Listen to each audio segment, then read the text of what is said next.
Elle a été l'une des stars des années 1990 et du début des années 2000 avant de se faire plus discrète dans la vie publique. Ophélie Winter était pour la première fois sur le plateau de l'émission de France 5 C'est à vous mardi 27 mai 2025. L'occasion pour la chanteuse et comédienne de 51 ans de revenir sur sa riche carrière, mais également de faire des confidences sur son rapport au corps, elle qui a parfois été vue comme une bimbo, comme l'a rappelé Anne-Elisabeth Lemoine. Je suis dysmorphophobique depuis la jeunesse et je me trouve horrible depuis ma jeunesse, a-t-elle expliqué, avant de revenir sur ce cambriolage très violent dont elle a été victime et qui l'a laissé défigurée. En effet, comme elle l'avait confié à Télé Loisirs en 2023, elle a été frappée à coups de barre de fer et a perdu son nez à cause de cette agression.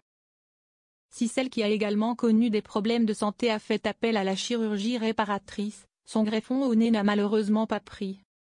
Maintenant que j'ai été vraiment défigurée pendant mon cambriolage, et que je n'aille plus de nez, je me sens mieux dans mes baskets, parce que je n'aille plus de miroir chez moi. J'ai plié le truc. Je ne me regarde plus, a-t-elle révélé.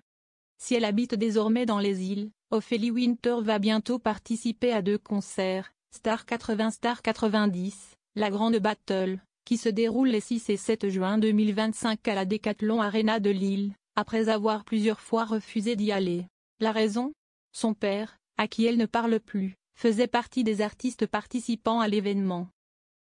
L'interprète du tube Dieu m'a donné la foi semble aujourd'hui vouloir retrouver ses fans, et même, pourquoi pas, les plateaux de cinéma. Elle qui a joué dans une dizaine de films entre 1996 et 2003, dont un de Claude Lelouch avec Bernard Tapie. Et ce, même si son physique abîmé par son agression la freine toujours un peu. J'ai très envie. Je m'assume beaucoup moins avec le fait de ne plus me reconnaître, d'avoir un minuscule bout de nez. J'ai l'impression que tout prend des proportions énormes, donc je me sens très mal à l'aise là-dessus, a-t-elle cependant indiqué. Avant d'ajouter dans un sourire, mais bon, s'il y a que moi que ça dérange. Allons-y, tournons. Le message est passé.